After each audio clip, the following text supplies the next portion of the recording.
Well, hello everybody. It's Dr. Carmen Bryan, and this is Car Chronicles. How you guys doing? Good to see you. You ready? Let's do this.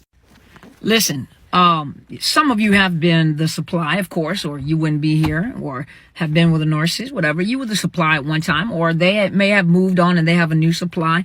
But I wanted to say that a supply is almost just as ruthless as a narcissist. Now, that doesn't make you a narcissist. It just means that you have some narcissist traits as well. I mean, we've already said that previously, but the way that a supply fights a narcissist is by playing the narcissist game. So you put yourself down on their level and you try to hurt them the way that they hurt you. But what you don't realize is that every time you do what the narcissist is doing, all you're doing is solidifying the fact that they're hurting you. And so it doesn't hurt the narcissist. It hurt you what they did. And you want to make sure they know what it feels like to have whatever they did to you done to them. But what you don't realize is it actually fuels the narcissist. It actually makes them feel empowered and in control. It lets them know in their chain and in their game of battleship, that they're winning at the game because you are reacting. You're giving them a reaction, and that's what they wanted.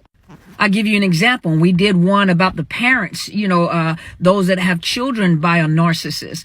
And when you have children by a narcissist, a lot of times what happens is, because they know that you care about that child and that child is of value to you, the one thing that they want is to separate you or isolate you from your own children because they know it's going to hurt you deeply. And because of the fact that they know that it's going to hurt you deeply, they'll find ways to separate you from your children. And they'll come up with logical conversations that make sense. If you listen to them, that makes sense. But you have to understand the nature of a narcissist and what the underlying motive is in the first place. They'll have conversations with you about the fact that maybe your children need to be with their other parents. So if you're a single father or a single mother, you married a narcissist and these are stepkids to the narcissist, that narcissist will try to convince you that your children would do better with, the other parent. If that doesn't work, they'll come up with scenarios. They'll come up with ways of just causing drama for no reason. And the child is wondering what is wrong with this individual because they come up with reasons to be angry. They come up with reasons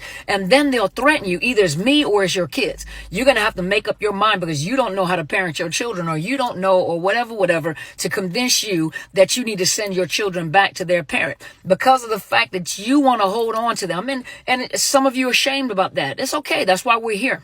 But some of you are ashamed because you want to hold on and you want to do whatever because they have given you logical reasons as to why you're trying to hold on. And so you send your kids off. But a narcissist, a supply, is just as evil as the narcissist.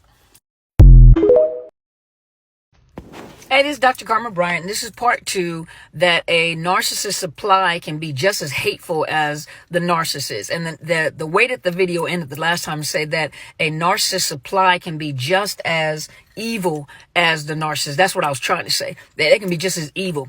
And what I was saying is that when that narcissist, for example, convinces you to send your children, if you were a single parent, send your children back to their other parent, or they have threatened you by saying it's either me or your kids, you don't know how to parent, there's only 1 or 2 adults in this house, whatever excuse they use to get your children out of the home, and then you send them because you're so desperate to hold on to them. The supply would do the same thing to the narcissist if the narcissist have children. And let's say that narcissist has visitations where that child or their children come to visit them. So what that supply will do is they will calculate, because they'll do the same underhanded stuff that narcissist would do. And they'll calculate, if my kids had to go away, then why should your kids be coming to visit? So what they'll do is convince that narcissist, well, maybe the child shouldn't be coming to visit, or maybe the child, needs to have a shorter visit, or it doesn't make any sense because you really don't have time. They smooth it. And that's the thing about it. Some of you have been supplies, and that's why that narcissist claimed that you were the narcissist. And when you look at yourself, you have a lot of those narcissist traits because you were doing some of the exact same things that narcissist was doing in hopes that you would hurt the narcissist. And in actuality, you weren't hurting the narcissist. You thought you were, but you were just fueling the narcissist. The thing about it is that a child does not understand what their parent is. And when that supply tries to do the same thing that narcissist did in order to hurt the narcissist, really what they're doing is hurting the child. The child has to grow up, and trust you me, your children will, unless they develop narcissistic personality disorder, even if they do, they still come back after the narcissist parent. And I'm going to talk about that. But they'll still come after that narcissist parent because there's a hate between the two of them, and they're constantly bumping heads.